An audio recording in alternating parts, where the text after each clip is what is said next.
Hello, everyone. You're listening to Those Other Girls with Mallory and Friends. I'm Mallory. And I'm Melanie.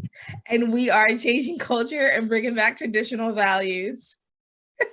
I love how Melanie always adds something extra, and Melanie is co-hosting. You should definitely watch it on YouTube or Rumble because she's always doing something. I try to keep the people entertained. And if you just listen, you miss it. Okay, so today we don't really have a lot on the docket, but we do have two really fun openers. Melanie, can you do yours first? Okay, so I watched an IG reel earlier today, and it was this joke. So I'm going to try to retell the joke. Okay. I hope it's funny. I hope so too. It's either going to give us a giggle or be very anticlimactic. So, okay, here's the story. Okay, so I bet I can make you either shake your head or say the word no by the end of the story, okay? Okay. So, there's a blue door and a pink door. Mallory, which door do you walk through? Pink. Okay. There's a big car and a little car that's waiting for you outside as your Uber. Which car do you get in? Whichever car has the correct license plate. Oh, okay. Have you heard this story before? No, I don't even know where you're going with it. Ah! Okay. That's good. That was literally it. So that's how you tell that's the joke, is you say random questions, you make up a random story, and then you ask, so have you heard this before? And then that's when the person's like, no. That's good. You got me. I was am I winning? I thought I was winning. I'm glad you thought it was good. That was good. Okay. Everyone listening, I wonder if she got you. If she got you, let us know somehow. That'd be funny. And then if you do it to someone else, let us know. That's even funnier. When my brother gets home, I'm 100% going to do it to him. Okay, so I want to start doing, we'll see. Vic's not here today. She had something else to do family-wise. And I want to start doing this. We'll see. We'll discuss it. But I listen to, so sometimes I'll listen to Reddits being read out loud on YouTube at work as just to drown out noise so I can focus. Yeah, so anyway, I do that. And one of the ones I was listening to was questions to get to know people.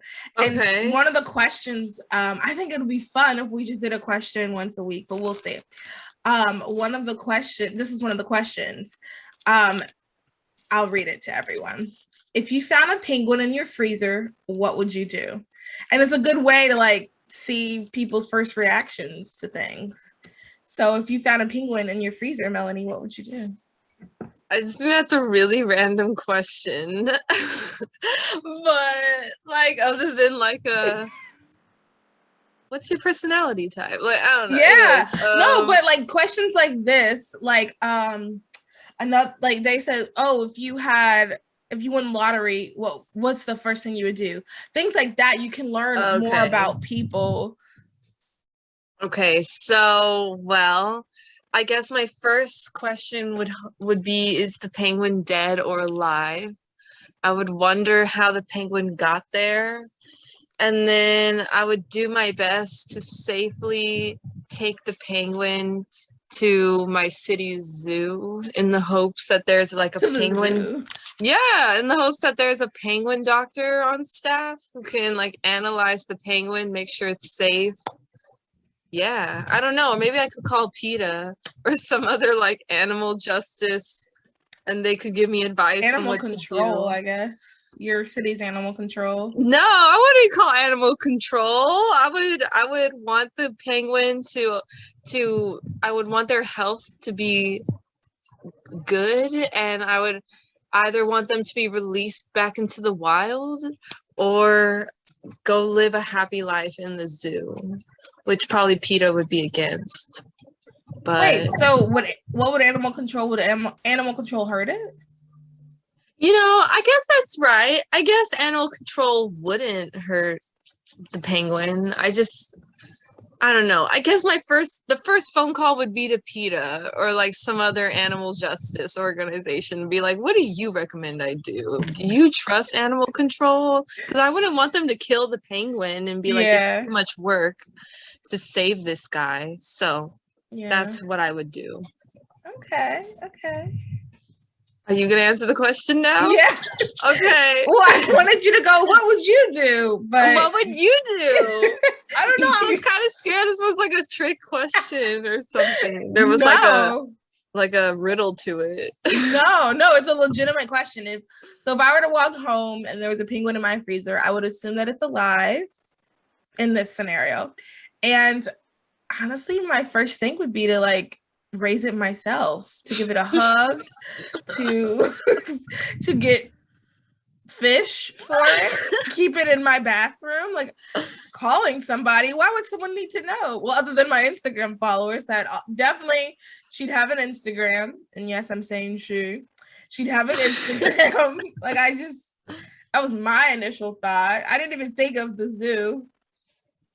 I mean, okay. You're right. That does show like different like trains of thought. Yeah. And I think that's fun. So everyone listening, what would you do if you found a penguin in your freezer?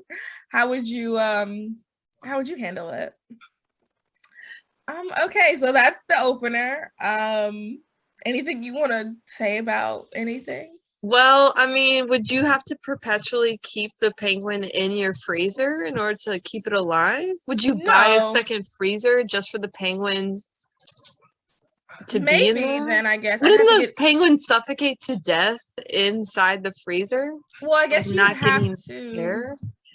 Well, I guess you'd have to put like some sort of air filtration. Like maybe those like fancy freezers in restaurants would probably be a better place to put it. Those like walk-in freezers. Yeah, that's smart. And then add some lights. Maybe even like make a makeshift water pool thing for it. Get an above ground pool and put it in the freezer, and then just throw fish in there so it could. Yeah, I would take care of it. PETA don't need to know. But I'm sure if I like was posting about it on Instagram and everything, PETA would probably come and throw fake blood on my doorstep. You know how they do. The people. Okay, it says penguins live in temperatures that range from 90 degrees Fahrenheit to negative 76 degrees Fahrenheit. So I guess they don't have to live in a freezer. Okay. Now, 90 degrees and negative 70 seems like complete extremes. I don't know. That's just my thoughts. I guess that's what this Smithsonian Ocean website on penguins has to say. They would know. Penguins live in like Antarctica. Is that the only place they're found? Or? It says, they live along the coast of Patagonia. Oh, Patagonia. On the sea ice of Antarctica. That's the only place they're found. I don't know. Where do penguins live? I kind of want a penguin now. Penguins are only found in the southern hemisphere. The greatest concentrations are on Antarctic coasts and sub-Antarctic islands. There are 18 species of penguins. Wow. Now that we're talking about penguins, it reminds me I used to have a stuffed penguin named Pingui. And I don't remember what happened to Pingui now that I think about it. Maybe Pingui worked his way to the southern hemisphere. Maybe. I feel like my dad probably threw him away. Because it was a stuffed animal, but there was a zipper so you could put stuff in it. Now I think about it, maybe it was a pillow. But man, penguin. Yeah. North Carolina is in the northern hemisphere. North Carolina is definitely not in the northern hemisphere. Well, that's according to the studiesweekly.com. North Carolina is in the northern hemisphere. So is Texas in the northern hemisphere? Let's see. I think so too. Okay, then I feel a little bit better. All locations on Earth that are north of the equator. Yeah. Okay, so yeah. Okay, I feel a little better then. Where does the equator run through again? Texas is over 2,000 miles north of the equator. Okay.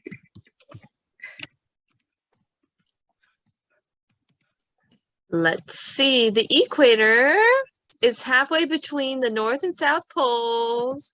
Okay, so based on this map of the world, the equator is well, in our continent, is in Latin America. It runs through Brazil, like the northern part of Brazil. Okay, that's what I was thinking.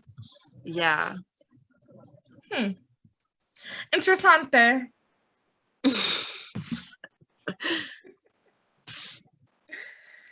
Okay. Yeah, it runs through Ecuador, Colombia, and Brazil. That's in South America. Yeah. Yeah, and it also runs through countries in Africa and the Maldives. Oh. Indonesia. Oh. And Kiribati. Yeah, there's 12 countries that it runs through. No, 13. I imagined Indonesia cold. I don't know why. No, I imagine it hot. Really? Yeah. I wonder why I'm imagining it cold. I don't know. Well, that's interesting. Well, yeah. I wish I had a pet penguin now. So the entirety of the United States and Mexico is in the northern hemisphere. Okay.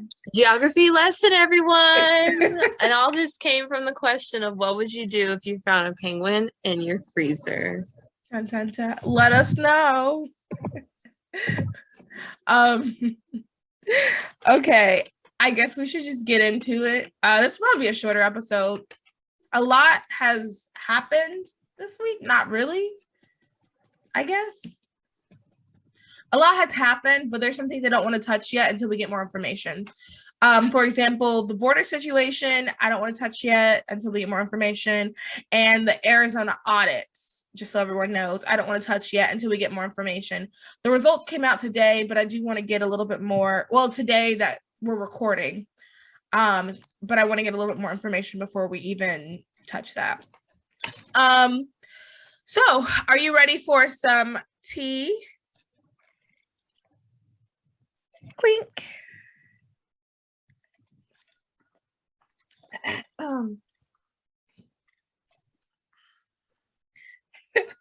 Okay, so what does Vic say? These are the top stories we think you should know about. She says it better than me. Okay. Anyway, so today's story, the first story is about Theranos. Have you heard of Theranos and Elizabeth Holmes? Oh, good.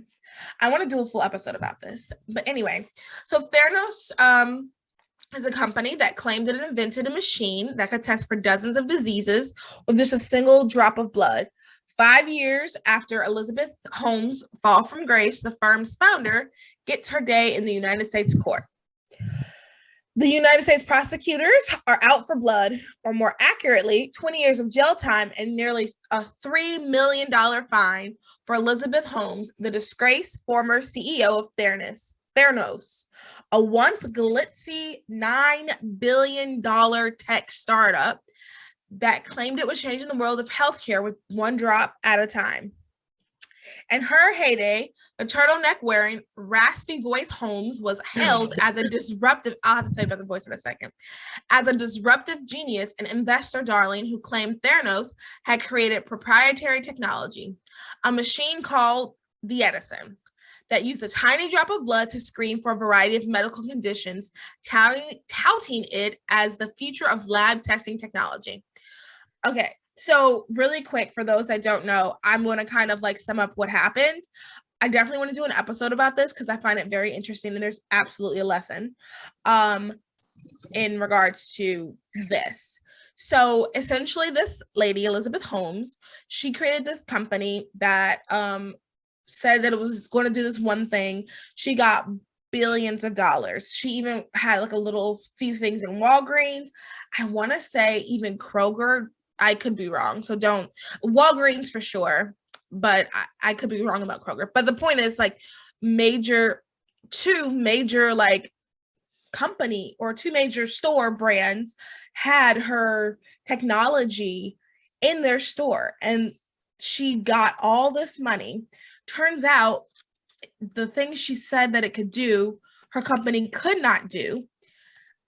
Okay, so it tested blood. Melanie, this is the worst thing I heard. So I heard this on Megyn Kelly's show. They talked about it a little bit on the episode I listened to today. And once I do more research on this and we do an episode, I'll be able to confirm this.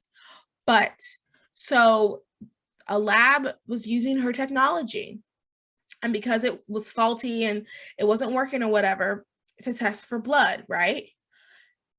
The results came back and they thought that a lady miscarried.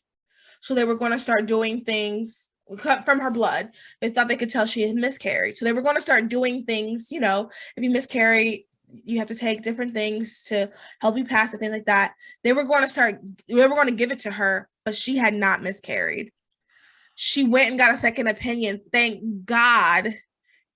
Yeah. So like that is evil.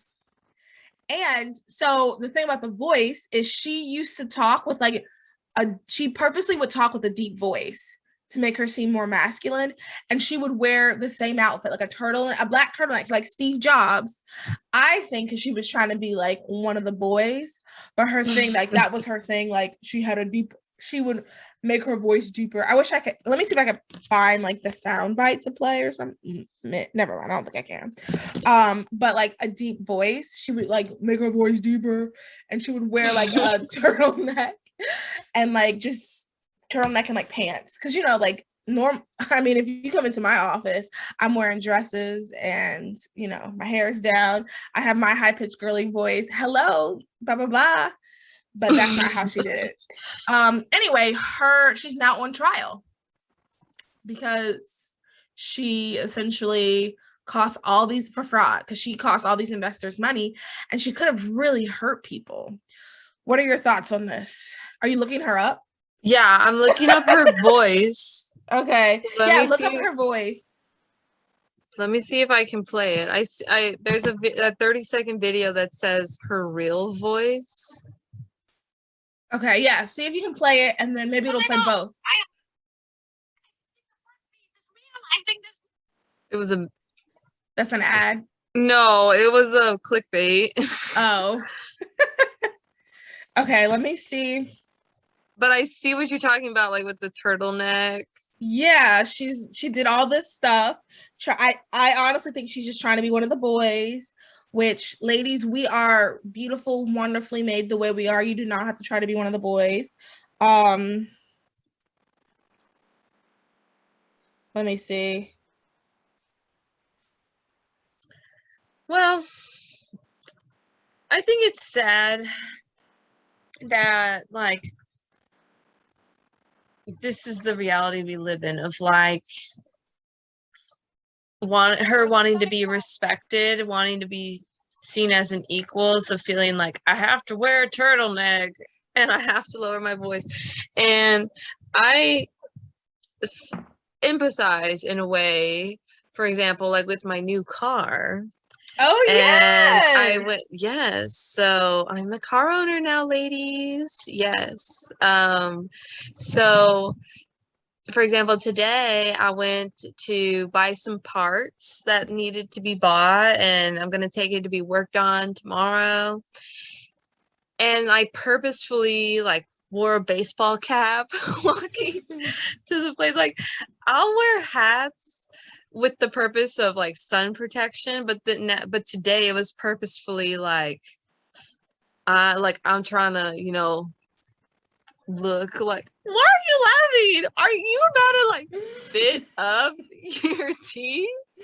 What's so funny? For sun protection. I'm sorry, that's really funny. I do wear hats for sun protection. Oh, I know you do. That's why that was just really funny to me. Well, I'm glad it made you laugh. So today I was wearing my hat, for fashion. And then I was also wearing like this, like, I don't know, this like 1980s like raincoat sweatshirt thing. I forgot the word. But anyways, I dressed. No, I'll just show you. Like this thing. Oh, yeah. What are those jackets? What do you call this? A jacket? Yeah, but it's like, you guys, for those listening, it's like a tracksuit. No. Yeah. Yes. Like a track, like that plasticky material, right? Yeah. So like it's rainproof. Anyways, so I wore that purposefully because I'm like, I gotta be respected at this place. And another thing too is the whole time of like trying to work out what parts do I need, blah blah blah. It was Jerry, my boyfriend, making the phone calls and not me, because I've heard from my mom that in the past she's had it that she's been taken advantage of at car places because they assume you're a female equals you don't know what you're talking about. Yeah. And what sucks is in some cases that may or may not be true for the people you are listening to. Yeah.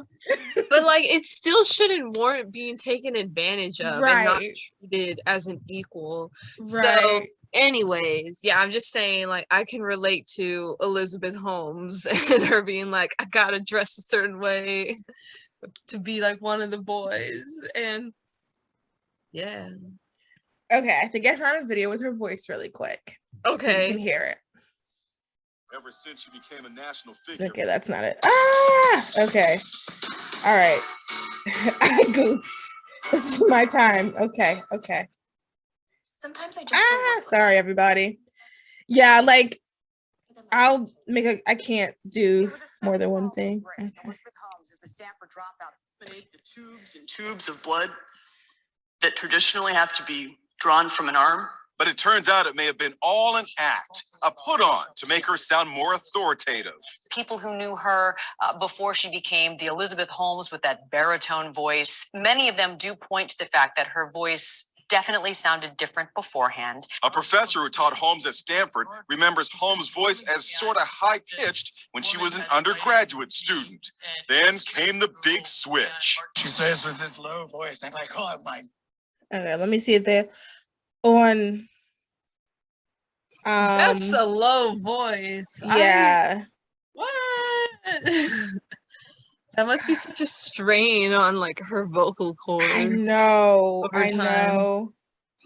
Okay, This wait. is what happens when you work to change things. And first they think you're crazy, then they fight you, and then all of a sudden you change the world. And I have to say, I personally was shocked to see that. Okay, everybody. Sorry, y'all.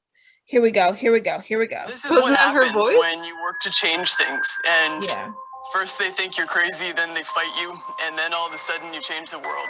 And I have to say, I personally was shocked to see that the Journal would publish something like this. Her voice, her deep baritone voice. I just want you guys all to hear the... Yeah, no, we heard it. No, all those were the deep ones. On Megyn Kelly. So now you want to expose her real... Yeah, on Megyn Kelly. Unforced voice. She played... Somehow Megyn Kelly had the regular... Oh, well. Maybe I'll find it and link it somewhere for you guys. But so just so you know, everyone listening, this is what it on the video. I don't know how true this is, but the video says research shows that women with lower pitched voices are viewed as stronger, more competent, and more trustworthy. Elizabeth Holmes has a naturally high pitched female voice, but intentionally lowers her voice because of this reason. This has been identified as sociopathic behavior. Okay, that last sentence, I don't know about all that, but Okay, wait. This might be it. What do you imagine Theranos to be like in 20 years? How's it going to affect our lives or touch our lives? We want to be. No, that's the deep voice again. Whatever. All right, but yeah, you guys look it up. Maybe you'll have a better. Like if you spend time finding it, I'm sure there's videos that's comparing it, but she would lower her voice anyway. So the whole thing is low. Like she scammed all of these people, and it seems like she knew what she was doing. To me, it sounded like a lesson in pride. Like she really wanted to become rich, do this thing, quote unquote, help people. Because the idea is like you only have to get one prick, so you don't have to do get all these shots, and get. If you need medicine or figure out different things or to get lab testing, one little prick and it will just do all this wide range of things. But that's just impossible where we stand, or at least she wasn't able to do it. And it seemed like so she was trying to save the world, but she got prideful when she realized like, okay, this isn't working. Because there was at one point they were sending their stuff to like third party companies and like pretending like they were doing it in their own. But yeah, she's on trial now. What I want to say about what you said about like the false diagnosis of the miscarriage, that just goes to show like it's always best to err on the side of caution and get a second opinion on things. Yes. And an example of that I would say would be like, I feel like in the pro-life movement, we often hear stories of people who say like, yeah, they told my mom that I had Down syndrome, or they told my mom that I would have cerebral palsy, some other disease or disorder, or the mom saying, yeah, they told me my child was diagnosed, and then I got a second opinion, or I told them I don't care, I love my child regardless, and their child came out with the regular amount of chromosomes and etc. They came out like everybody else, most of us, so it just goes to show it's always best to be like, you know what, doctor, thanks, I'm gonna go get a second opinion. Yeah, that's fine. Like that is your medical autonomy to do that, and we shouldn't feel pressured to be like, oh, okay, if you say so, like, yeah, imagine if they did something. Yeah, imagine if they did something like right away. How terrible that she would be charged with murder. If I found that out, I would have her charged with murder. You mean like if like my doctor said that I had miscarried and I had to help this if they're like, oh, you need to drink this thing because your child has miscarried and we want to help you pass it or something like that. Yeah. If they had said something like that, and that would hurt my child. Yeah, that would be an abortion, because that's one of the ways to remove the body of a dead baby is through an abortion. Exactly. So she would be charged. Like if I had gone through with that because of that false information, I would charge her with murder. Now, okay. I guess I personally wouldn't, because you're saying you as the mom. Yes, as the mom. Yeah, I'd be like, oh, she needs that person or that company is responsible for the death of my child. Yeah, that makes sense. Yeah. And that makes sense. And wouldn't that like work under the law? But then somehow, I don't know. It's just like, well, I mean, like in more like broadly, like not just Texas, of how, if a pregnant woman is killed, it's a double homicide. But, and let's say if somebody purposefully killed your preborn child, couldn't you file suit against that person for murder of your preborn child? But then somehow abortion's okay because it's just a pregnancy / clump of cells. Like, I'm just saying, like, the logical like inconsistency. Yeah. But I want to say too, I think it's great, like the medical advances that we do have, like, yeah. And like I've met girls on the sidewalk who like they don't want a urine pregnancy test, they want a blood pregnancy test, and they say that because they're like, yeah, I've done all the urine tests, but I really want to like confirm through my bloodstream.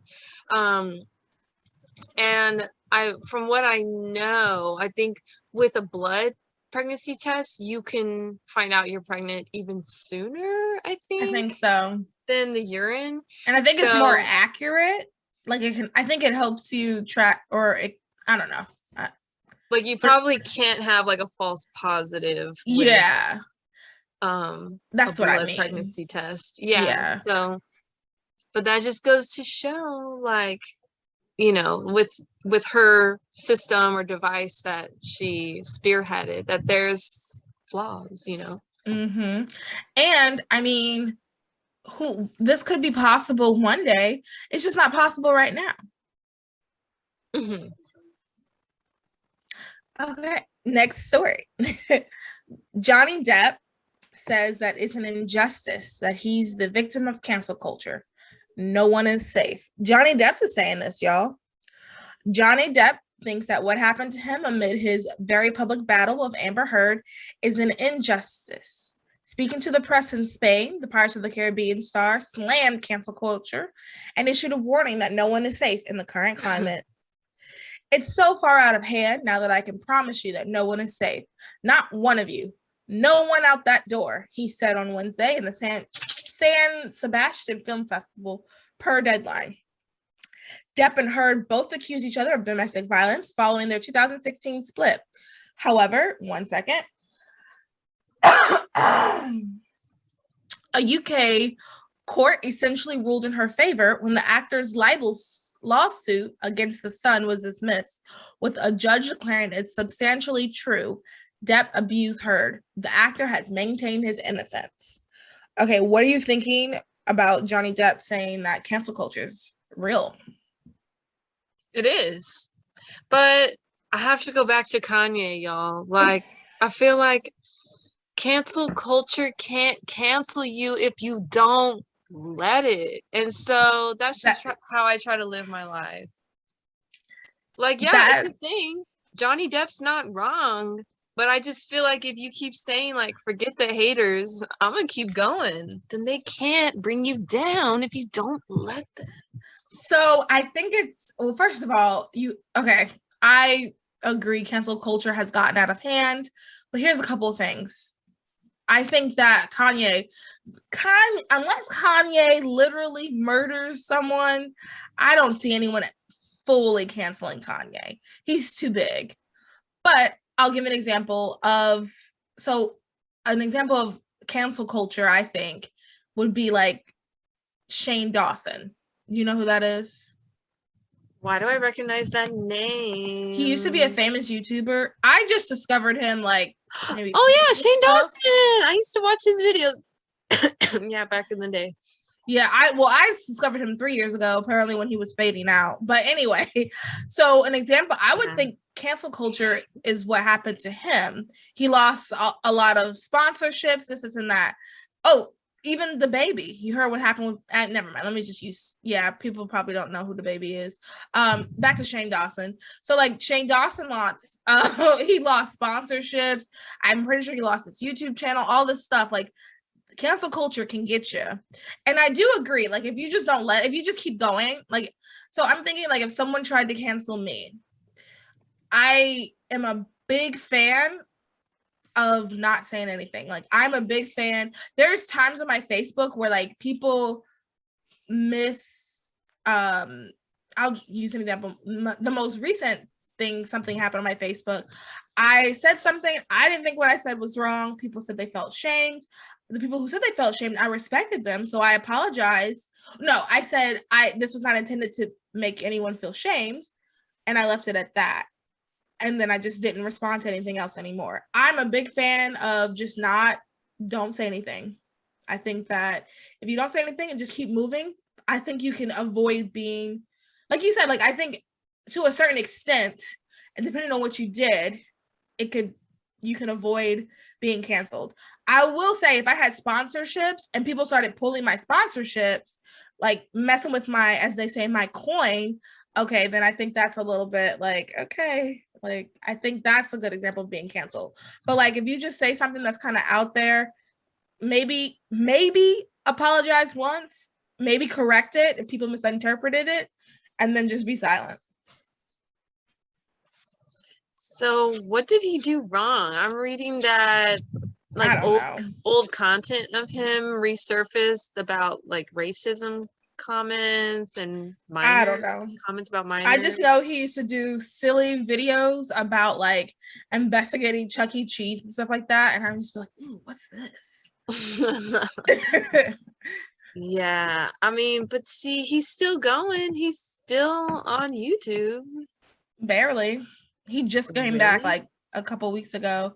Check his Instagram. He barely posts now.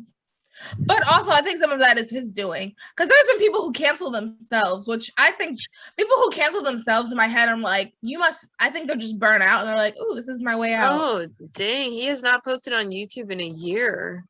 Yeah, that's what I'm saying now. His videos have millions of views. And I'm pretty sure he's demonetized now. And that's the thing. Like, that's what I mean when it comes to like cancel culture and like doing things to other creators. I think that's so sad. Like they took his, like, that's an income. I mean, you know, I can make it a safe assumption that he's probably not hurting financially, but I also don't know. And there's also like, it's his coin. Now, once again, I don't really understand what he did. So I can't, maybe he did something super terrible and I just am not understanding it. But he looks so different now. Like now as in like a year ago? Back in the day, a year ago too. Okay. Yeah. Shane Dawson, girl. Yeah. Yeah. I guess so. But like he and anyone could keep posting on the gram if they really wanted to. Yeah. Like he can keep making content if he really wanted to.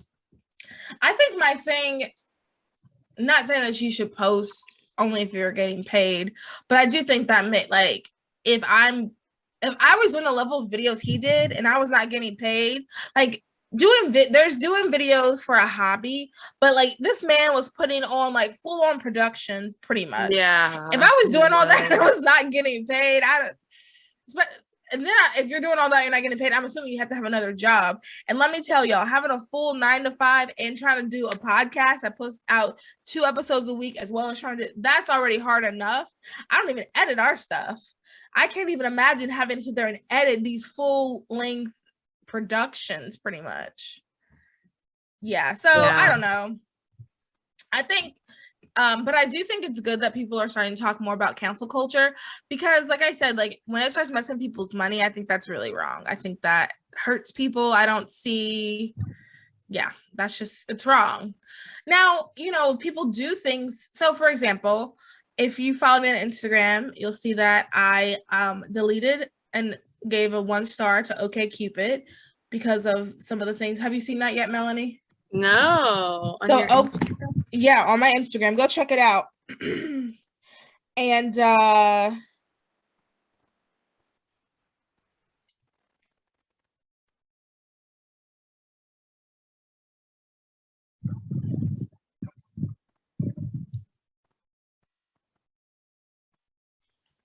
so they posted about, well, you want to read what it says, Melanie, since you're on the gram?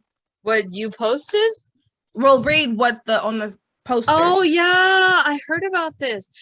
Okay, this is a poster by OkCupid, a dating app in like a subway. Mm-hmm.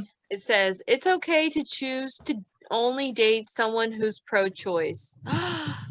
Scary. Not what I thought I heard about. I saw an ad that was like about, oh my gosh, it's so weird. My phone's ringing and I don't see the notification on the screen. Like it's still like it doesn't. Oh, that's kind of creepy. Hello. Yeah, so I had seen an ad for them being like, it's okay to date pansexuals or like whatever your gender is. And then I also saw an ad about it's okay if you want to have more than one partner, like it's up to you to kiss as many people you want. I saw some ad, or not that I got the ad, but like I saw some. Yeah, like on social media. Well, they're doing. Don't want anybody to think I'm getting ads like that. Yeah, what have you been looking up? Yeah, so they also have some because of the whole pro-choice thing. Well, what I did was I deleted it and I left a review. And so for me, technically, I guess I wouldn't say that's canceling, but like I think there's a difference between like standing up for your values. Okay, this is not something. And honestly, the idea of only pro-choice men being on there is kind of scary. Personally, I think that's terrifying. So, and we can do a whole episode about how I feel about the men that stand outside with the bullhorns at Love Life. That's it. Anyway, so like I mentioned, they asked, why are you deleting it? And I explained, I don't want to support something that's anti-women. And I shared it because I do want people to know. And I'm not going to put my support, my money, well, I don't pay money. I'm not going to put my support, my time to a company that does not align with my values. I feel like there's that. And then there's like, if I said, all right, let's look up everybody who's the executive at this place.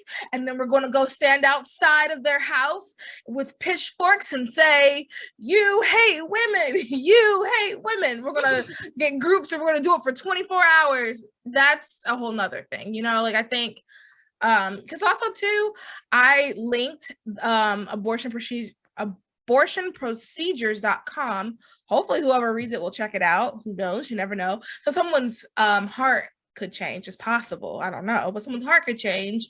So I don't think it'd be very effective to go marching outside of their home.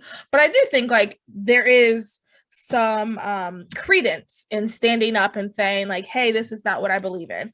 If Johnny Depp really was an abuser, I think there is some credence saying, you know what, I'm not going to support Pirates of the Caribbean. Mm-hmm. You know what I mean? But turns out he wasn't the abuser. Turns out it was Amber Heard. And it sucks because everybody had this image of him being this evil, awful person when it was really the woman. What? I just saw something on Instagram, so turned it off. But yeah, I mean, domestic violence goes both ways. Mm-hmm. And I don't know, at this, if you're both equally like consensually fighting with each other and it's not just one person, I don't know, like who should be arrested at this point? Well, like, I think that was the point. Are both parties arrested? Well, no, but I think that's the point. Like he wasn't, like he was taking it. He wasn't doing anything back. From my understanding, like he was hurting her and he stayed and then it blew up and he left.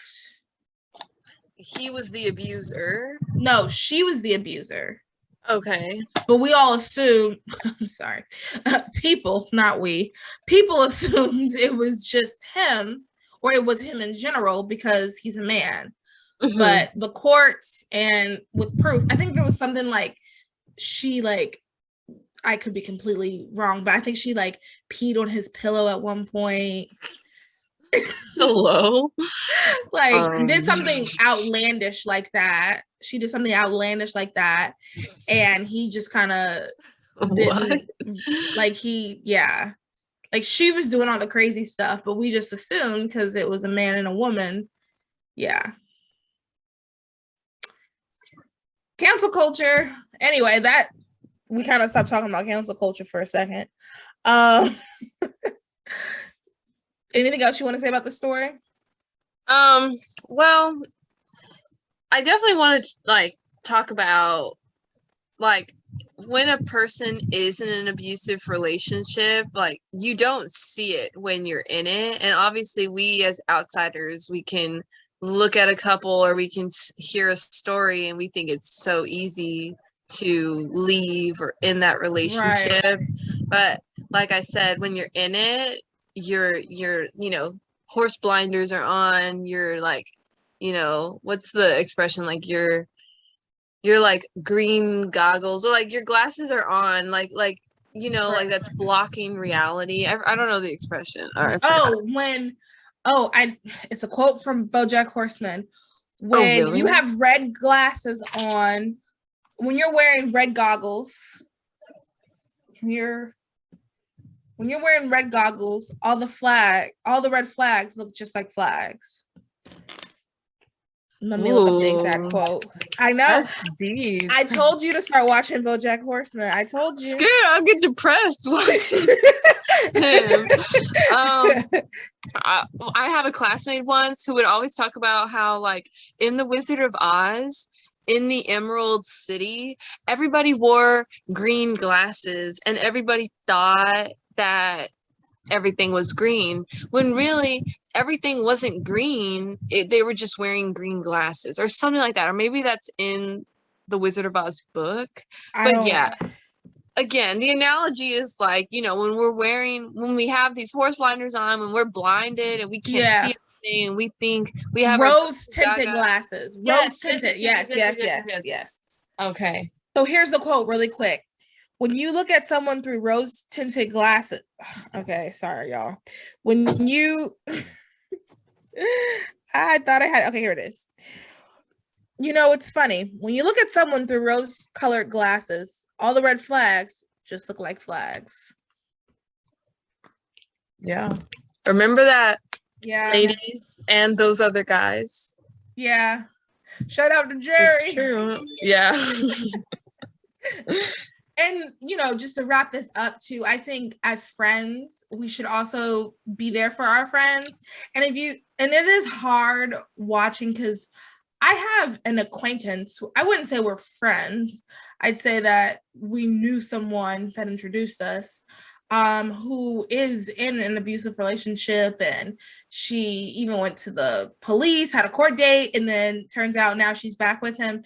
And I'll admit, it's kind of, and she pretty much cut me. Well, she cut my other friend off completely and kind of cut me off, but like we weren't super close to begin with. Anyway, it is kind of hard hearing that and seeing that, especially after, like, you know, seeing a few things that were definitely like red flags. It is very hard to see that, but I think that as friends, you know, I think if she were to reach out to me and say, I need help, I would help as much as I could. I would do whatever I can.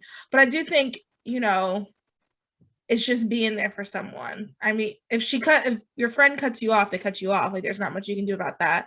You got to respect someone. If someone says, I can no longer have you in my life, you have to respect that. But I do think that, that's time for you to pray for them. And I pray for this girl. I mean, sometimes some of her tweets are just heartbreaking. I have no idea why she keeps going back. But like you said, like we were saying, rose-colored glasses, all of these flags. Rose-tinted glasses.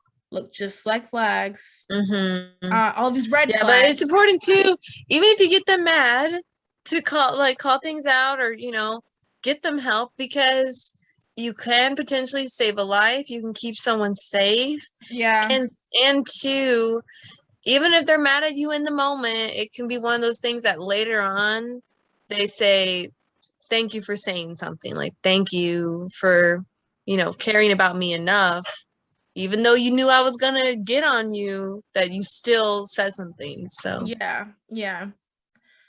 But yeah, well, sometimes when people are in situations like that, they have to go to shelters. Yeah. And can I do it? Yeah, go ahead. And sometimes, you know, you run low on your pads and tampons, ladies. I know how it is. You're out and about. You get your period. What do I do now? You forgot to pack an extra tampon in your purse. What were you thinking? Why did you not prepare? But guess what? You know, it's that time of year again. We are collecting money for pads and tampons for women in shelters in North Carolina. One of the least donated items in shelters are pads and tampons. What? Yes, it's true. So we are stepping in to help fill the gap for these women.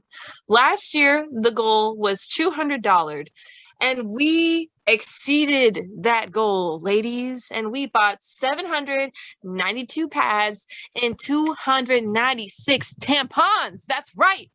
So let's surpass that goal this year.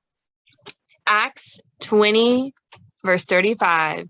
In all things, I have shown you that by working hard in this way, we must help the weak. And remember the words of the Lord Jesus, how he himself said, it is more blessed to give than to receive. Can I get an amen, Mallory? Amen.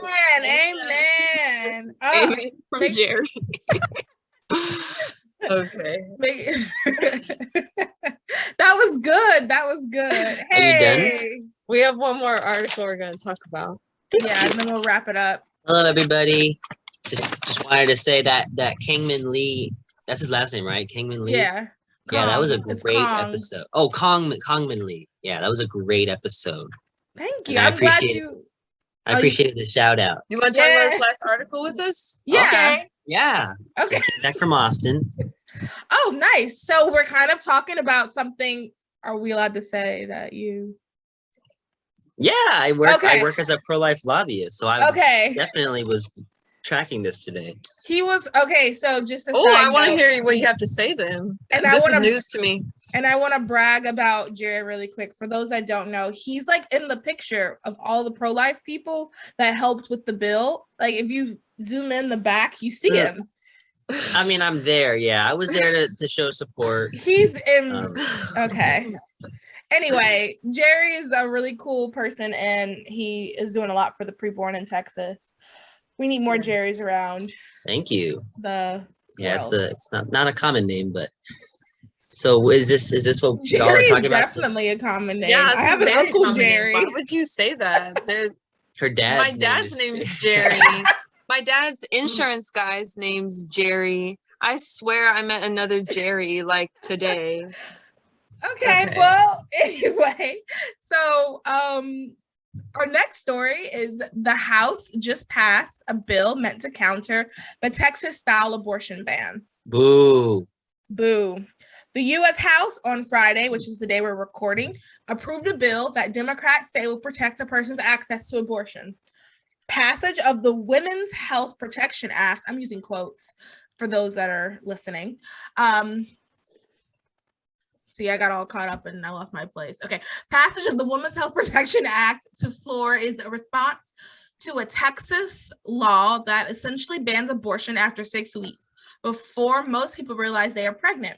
The U.S. Supreme Court refused to block the law after taking effect, although the decision leaves the door open for future challenges. The Senate version of the bill, sponsored by Connecticut Democrat Richard Blumenthal, has 47 co-sponsors, although it's unlikely to garner the support of Pennsylvania Democrat Bob Casey, who has previously voted for abortion restrictions, and West Virginia moderate Joe Manchin. Ooh, Joe. The Women's Health Protection Act will protect a person's ability to decide to continue or end a pregnancy and would enshrine into law healthcare providers' ability to offer abortion services prior to fetal viability, without restriction imposed by individual states, like requiring special admitting privileges for providers or imposing waiting periods. It also prohibits the restriction of abortion after fetal viability when, in the good faith medical judgment of the treating healthcare provider, continuation of pregnancy would pose a risk to the pregnant patient's life or health. Republicans argue that the bill goes too far, essentially limiting the state's ability to regulate or restrict abortions. So, in layman's terms, this is them when they say they want to codify Roe into the Constitution, I believe. So, this is the most radical push. And this is, that knee-jerk reaction that comes with, when we do put in protections for women and all that, and for the preborn especially. So I have a quick question. Is this something that came up randomly, or has this been in the works for a while? No, this has been a bill that has I was tracking it and saw that it was introduced last legislature in 2019, I believe. Okay. But it's up, it's kind of in the U.S. House of Representatives. It's really just the speaker who really says we're going to have a vote for this, depending on the political climate. Mm-hmm. And they had this in their back pocket, but this is something that's been on the Democrat Party's agenda whenever they were campaigning. So it is really terrible. That's why it was really important, especially when the Georgia elections were happening, why it was so important to keep the Senate So now really all it comes down to is Senator Manchin, and he could really just be bought out. But if he really does truly believe that, life is worth protecting, then he will vote against his party. Just like how we have a pro-life Democrat in the Texas House and Senate. So we got a couple of those. So really, who's in the House? Representative Guillen, and then there's another one. I believe his name is Abel. Oh. So nice. And it really does come down to family and faith and traditions that they represent in their communities. So, but sorry, I was taking it away. Go ahead. No, that's good, and that was good. Like breaking it down. Since you're here, I have another question. I have a statement.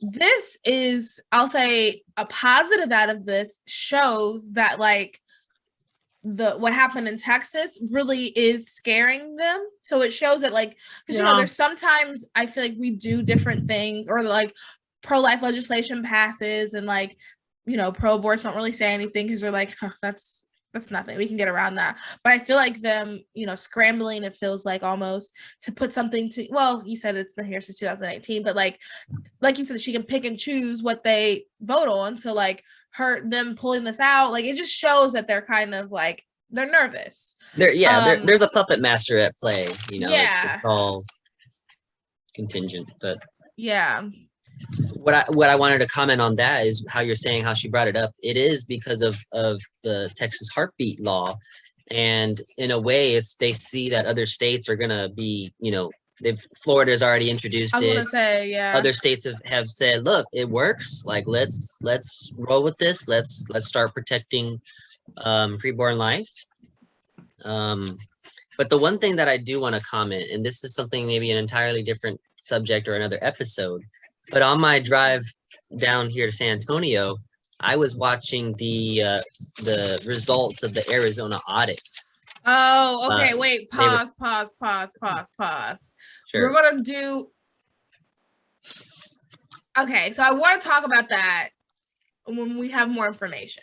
Okay, yeah, no, absolutely. Well, I'm not going to talk about the audit and it's like specifically. Yeah, explain how that connects. But what I'm trying to say is if you really tune into what the media is playing versus what is like further down the news, line, what are the articles? What is the actual news story that is trying to be buried?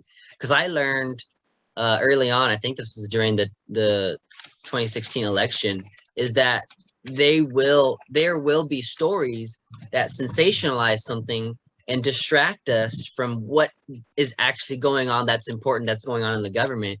And one of the things that I learned, while all of this is happening, while we're watching, and I listened to that episode where you guys were talking about the Gabby case. Mm-hmm. Everyone is getting distracted by that, but not little do they know that Hunter Biden was confirmed that he did have child pornography on his laptop.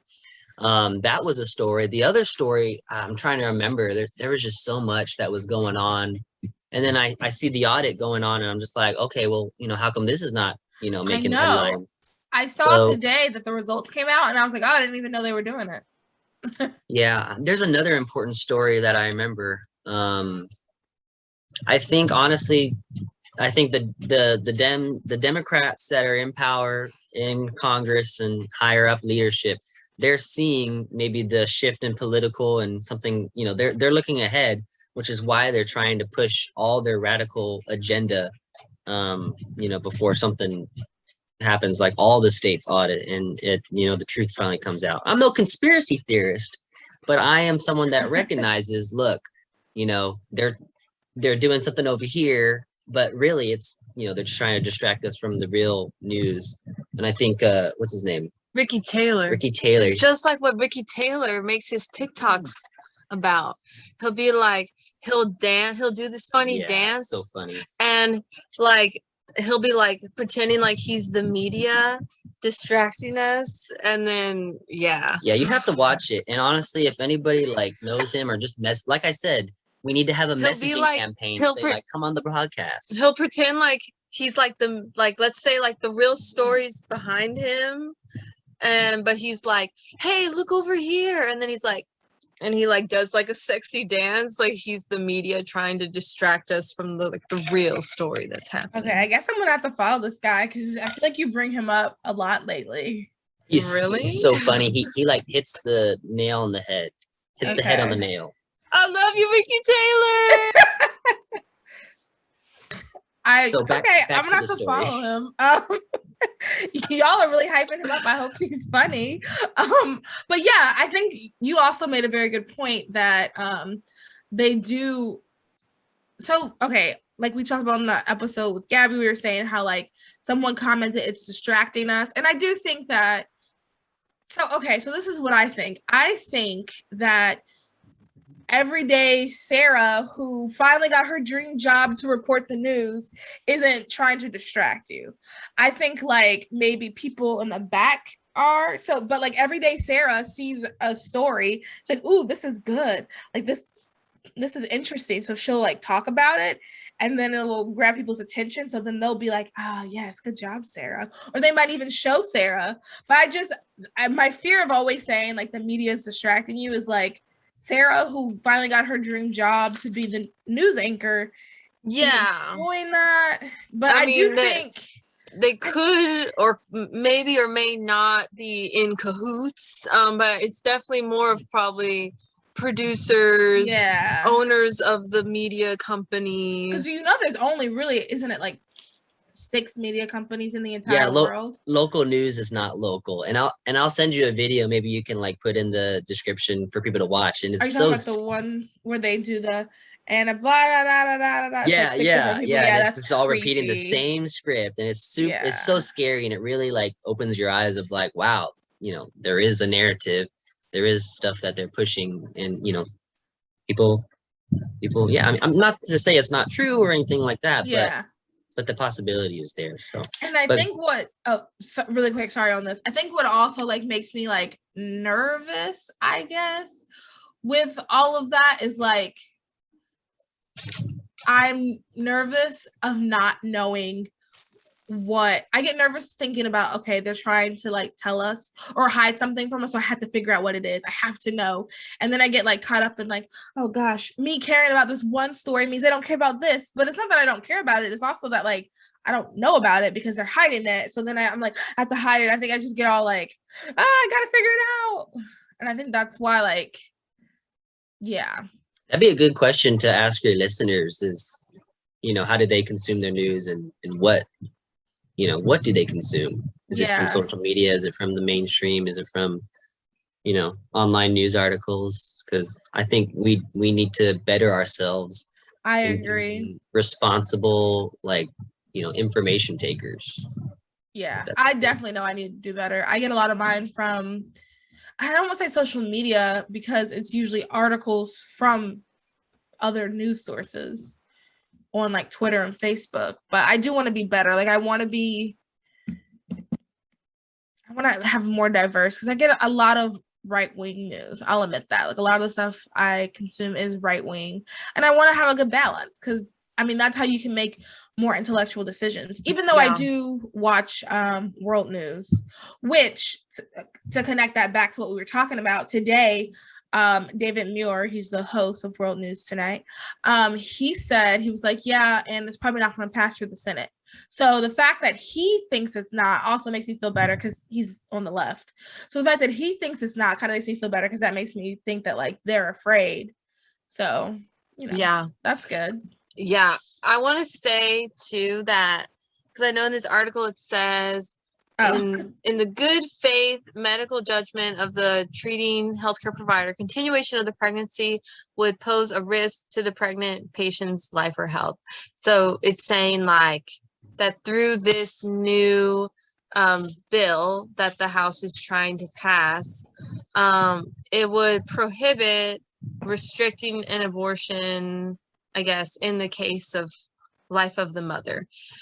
And mental health, so it really just opens the door for everything. It says life of the mother or health, but I want to say that in Texas, like through the law that we have now in place, there is the exception for if there ever is a case that there truly is somehow the life of the preborn human and the mother's life are at risk for an abortion. However, that is extremely rare. Like pro-life OBGYNs will tell you like that is a very extreme scenario, and that there are pro-life alternatives. For example, like one example would be just inducing labor.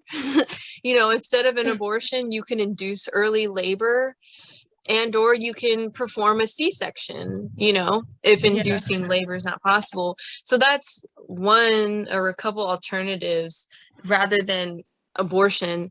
So but that there is that, you can think of it, I guess, like an exception in the law. But if it truly is if somehow the preborn human is really like causing a harm to the life of the mother, which is again extremely rare based off of what pro-life OBGYNs have said, then it's ideally a good doctor is going to save as many lives as possible. A good doctor is going to treat both mom and preborn child as equal patients. So a good doctor is going to try to save the life of both mom and baby. But if by saving their lives somehow the preborn human dies, then that's not like technically an abortion. Like how a girl who's had consensual sex and says, I don't want this inside of me, I'm getting an abortion. It's like different scenarios. So I just want to put that out there, because like sometimes a pro-life doctor, in trying to save the life of the mother and hopefully also sustain the life of the baby, if the baby dies, then that's not like an abortion in the traditional sense. So there is that exception in the Texas law. So this is like saying this House bill is trying to making it imply that it's not in that there. We don't have that exception for life of the mother, and it's written in the law for that. And I think I quoted that in our episode on the Texas law. I feel like you did. And also too, I started putting out clips, everyone. So just Melanie talking about the Texas thing is on our YouTube channel if you want to hear it or if you want to share it. Just nice. The clip of us talking about Texas. But I think this also has to go to a little bit kind of sort of what Jared was saying too about like the puppet masters overseers trying to change language to make it seem like we to a play on language, because they know what social media has been saying. So it makes it seem like, oh yeah, we're going to fix what these evil pro-lifers have done. So last thing on this really quick, and then we're going to go ahead and wrap it up. Last thing on it is, if you are interested in emailing your U.S. Senator to stop abortion on demand through all 9 months of pregnancy, I will link that for you. It's the Students for Life. They have a little web link thing, easy. I'll link it in the description and on our page with all of our links and things like that. I'll link it there.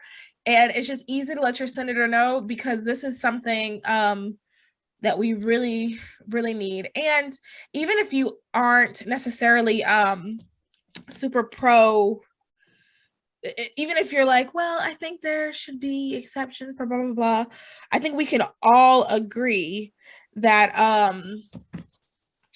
up until all 9 months of pregnancy, that's outlandish. I think that is something, and either of you know the percentage of people who are against that? Is it like 71%? I feel like that's kind of high. 71%? No, I don't have those okay, well, there's a percentage somewhere out there if you want to look it up, somebody listening. There's a high percentage of people who do not believe in abortion on demand through all 9 months. There's a lot of people who are pro-abortion, but that is too much for them. And this law, this act that they want to implement will allow that. So if you're listening and you don't consider yourself pro-life, I think you can definitely get behind not this. Like, this is too radical. So yeah, so you guys have anything else you want to add? Okay, go ahead. I did find it in the law that talks about the love that exception for like medical emergencies is how it's worded. Okay. So it's under a section titled exception for medical emergencies. So if a physician believes a medical emergency exists, then the physician who performs or induces an abortion under circumstances shall make written notations in the pregnant woman's medical record of the physician's belief that a medical emergency necessitated the abortion and the medical condition of the pregnant woman. Yeah. I did a public information request, seeking, because in Texas, the abortion doctors, they have to, really for paperwork, if that's going to happen, they have to submit that for reports and keep documentation. That's what it says. Yeah. So we have to submit that. So we did an information request to see, in years past, how many, cases have that. And it's very minuscule. I can't say the number, but it's very minuscule. Why can't you say the number? Because it's not for me to say. You said it was a public information. Yeah, but it's still, we don't want to compromise his job. It's very minuscule, basically. But yeah, so by minuscule, are you saying the number? Yeah, what does minuscule mean? Tiny, very, like nothing at all. So, anyways, so it's basically the same like arguments people make of like, well, what about for cases of rape and incest? Like, if you look at the numbers, truly, it's. Well, tell us the numbers then. No, this is just something that we know is almost less than 1%. But I thought you said you got this from like a public record or public information. I don't have that in front of me. Like, you don't remember? Was it 1,000 women, 100 women, 20 women in the state of Texas? Melanie, we don't want him to get in trouble with his job. I don't see how he would get in trouble if it's public record. Like if anybody can just submit to the state. To keep his job. The views on this podcast express my views. I don't care. Compromise your job. It wouldn't. But there is a reason. I just don't. So is the reason that you don't actually know the numbers? Well, you're lying to the people. No, because it's gonna be used in our. So basically, y'all, they do this all the time. This is how it is. You don't want to show your cards. So basically, anyways, yeah. I'm glad you guys got a glimpse. Minuscule is extremely small or tiny. Okay, but basically you put out a public information request to the state of Texas to find out how many women have had abortions based off of medical emergencies. And you're saying that the number is extremely little. Yeah. Okay. If it you heard that, folks. So it's, they just put in there. Anyways, so saying like we need abortion in cases of the life of the mother is equal to saying, not that they're the same, but equal to saying like rape and incest. Like it's like is that small? They're using those, the emotional play on that. And like I said, I'm not trying to discard or downplay any of those cases of trauma, because they do exist and we hear about them, but usually we hear about them in the sense that they choose life and it's part of their healing. But a lot of the times that the pro-abortionists will always go to that because they want to make you feel bad. They want to say like, well, the exceptions things is really just the emotional argument. It's so interesting that you say that, because think about it now. It's almost like the pro-abortion movement will use the emotional appeal, side of rhetoric of trying to persuade you, and in the pro-life side, I feel like it's more data, facts and statistics. Wow, science. I was going to say in science, and like we can sprinkle stories in there too, and we do, but it's like we have the science, the data to back us up. Well, the one time we were on campus, we did a display that had like onesies, and it represented, I forget how many babies were aborted in a day. No, it was socks. It was one side of the onesie said the reason why a woman chose abortion for that child, and then the other side of the abortion of the onesie was the reason why a woman would choose life. So it says like grandma supported my mom and we did it together, or like mom was able to get a scholarship to continue school and she held me at graduation, or like something like that. So some guy came up to us and he's like, you guys are just using the emotional, hey, you guys are wrong. You're sick for using the emotional to back your argument. I'm just like, so I followed him to his class. I said, hey man, I'm here to concern. And he's like, oh, I can't talk. I gotta go. What? Yeah. So they never want to stick around to talk. I remember that same day, a guy coming over yelling at us. I don't remember what exactly he said, but I remember as he was walking away, I yelled back at him, like, I have a uterus if you'd like to talk to me. And of course he didn't, but because we talked about this earlier and it made me think of an episode I saw just on Netflix. Okay, is that what you sent me? Yeah. So I was like, why is he messaging me?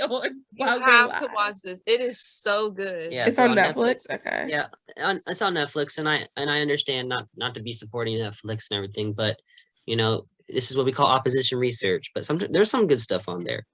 I think it's okay to watch certain things. I don't think you're an evil person. Thank you. So it's called The Surgeon's Cut. Is the name of the series. It's a Netflix series documentary, and the first episode of season 1 is called "Saving Life Before Birth," and so it goes. Yeah, so great. It's all about this doctor who performs surgeries on the preborn babies, in the womb. Yeah, fetal. He is the one who innovated. And so like if you watch the document, it's only an hour-long episode. Wow. But he talks about, like, for example, a mother was pregnant with triplets, and in trying to save the lives of all 3 of those babies, one of them died, but 2 of them still lived, I think. But anyways, it just truly shows you how there's life in the womb, and how that there is ways of trying to save the life of the baby that will then save the life of the mom, and that both can be treated as equal humans, equal patients. That's beautiful. Maybe we can do a live tomorrow or another day talking about that episode. I'll watch it. Maybe we can all do a live and we can like discuss it. That's really cool. I love stuff like that. The show is The Surgeon's Cut, and it's the first episode, Saving Life Before Birth. And so every episode's like on a different surgeon, doctor. So, but that's the first one. Okay, so I'll link very pro-life, I think. Episode, I guess, or something like that. I'll put that in the show in an article blog post. That's cool. All right, everybody. Thanks for listening. Is there anything else you guys want to add? Any more thoughts on any topics we talked about tonight? This is why voting pro-life first matters, y'all. And like, it just occurred to me the other day, like, if people weren't coming out to vote pro-life first in Texas, we wouldn't have the heartbeat law that we have now. Like, our votes mattered to make that a reality. Yes. And 2, our voices also matter in telling our legislators. That's so confusing. And representatives. Our senators, representatives, what's important to us. So I definitely encourage everyone to email your U.S. senator to stop abortion demand through all 9 months, because even if you're pro-choice, some exceptions, you can agree to some extent. You don't want abortion through all 9 months, no exceptions, taxpayer funded. Yeah. Good. Jerry, you want to add anything? Well, I listened to Kongman Lee's episode again because I really loved it. Oh, I'm so glad to hear that. You listened twice? Yeah, I listened twice. I have an hour and a half drive. I love that so much. Man, also, I want to get you a t-shirt. We listened to it while we were driving to my birthday dinner, which was all you can eat sushi. Yeah, I listened to it. He was like halfway through, and then he like went back and started it over for me to hear it all. Anyways, and then that was when we heard Victoria, right? Uh-huh. She was like, "Hey, Jerry," and Melanie was like, looked at me like, it was funny. It was good. You're such a unique person, because not only are you a viewer, like a listener, but then you get to be on the show. Yeah, I hope you have a contest for your listeners, so maybe someone can just random, get on the show. Anyways, sorry, what I was gonna say is the Kongman Lee episode. Shout out to you, Kongman. Is I really like honed into when he was saying like what was his like red pill moment, which was like actually watching the entirety video of when Donald Trump was talking about the border and all that kind of stuff, and how he realized like, wow, I based my emotional feeling or thought just on the clip that they showed that said a totally different narrative versus the entire thing, based in context. So what I wanted to say is what's happening in the border right now. If you're paying attention in Del Rio, you might have seen a picture that circulated that looked, and even Biden had mentioned it and condoned it, that this picture was circulating that it looked like one of the border patrol agents was grabbing one of the migrants, and it looked like he was whipping them, and that's what everyone was saying, but it was really just a rein. And I remember seeing that. I remember seeing this in social media, like saying, like, does everyone know like how reins work? So just because of that picture, how it looked like, if you just took a glance, it would have looked, So I highly encourage you to do research, to not fall for the quick to think narrative that they might be trying to push. So, and I would like to do a little talk on that another episode, because so here's the thing. I think when we talk about this, we have to recognize that I know what I saw. To me, as someone who is not from not from Texas, I don't know anything about horses other than they go gallop sometimes. Like I've never I've been on them at like little country things you go to send your kids. Let's get a picture. Like that's my extent with horses. So I'm gonna be like, I was one of those people like, oh my, I can't believe they would do that to another human being. So I think that you're very right, because I have been seeing people explain like really what's going on. If you're listening, that was really funny. Anyway, so I have been seeing people explain what's really going on. And Jerry's right. We do have to, I think that it caused me a little bit to realize I can't necessarily jump to conclusions, even though from the outside, like from the initial, it's very hard. To me, that's hard to look at. It really seemed like he was beating another human. Now, if people zoom in and explain it and like, okay, I understand now. I get it. He was hitting the horse. But there's pictures, and I'm seeing on social media, and people are saying like, this is the pictures that the media won't show you, which is like the border patrol agents like letting the kids like pet the horses, that are under the bridge. So it's there's just people out there that are just getting snippets and everything. Right. So So I think it's a very good point to like always do more, always learn more about what's going on. And also too, when we talk about these, always have compassion for the people, but always speak in truth. We speak in truth and in love. That's what God calls us to do. Like have a healthy distrust of authority in media. Yes. And always have compassion for our brothers and sisters. That's my only concern about some of the things I've been seeing. People are like, you're so stupid. You don't know what a rain is. And it's like, no, I'm sorry. I don't know what a rain is. I grew up in the city. Are you going to explain it to me or continue to laugh at me? I just kind of don't like that. Like, that's kind of the vibe. There's a couple of people I follow on social media that have kind of done that. And I'm just like, I don't like that. But the truth is the truth. So the truth is, he was hitting the horse, but I do think we need to we have to do our own research. And then when we explain it to people, like how Jerry did, he didn't talk down. He didn't, I know there's something that you don't know. He didn't do anything like that. He literally just told us the truth in love. We can do an episode on that, because I really would like to get to the bottom of what is going on, because I don't understand. Because also, and then we have to wrap it up, because I'm pretty sure we've been at hour 30 at this point. But because I am also confused, why are they not being allowed in, but people from Mexico are being allowed in? That was kind of confusing to me too, but that's a whole nother episode we can get into. I would love to be on that episode, because I was doing a lot of research. Okay, so you know about on my lunch break.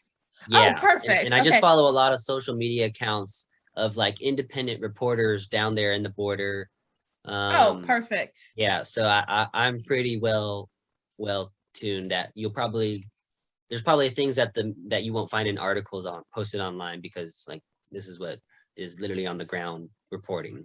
So. Okay, yeah, good. Because Vic and I were both talking about like, okay, what's like, why is this happening? What's the difference? But we will let's try to do that within the week and a half. I'm sure there's more stuff's going to happen, but week and a half. Anyway, everybody, thank you guys so much for listening. If you enjoyed this, please make sure you rate, review, subscribe, leave a review. If you could seriously leave a review on Apple Podcasts, that would be great. We are really trying to push ourselves up on the algorithm a little bit. We want this podcast, all our different topics.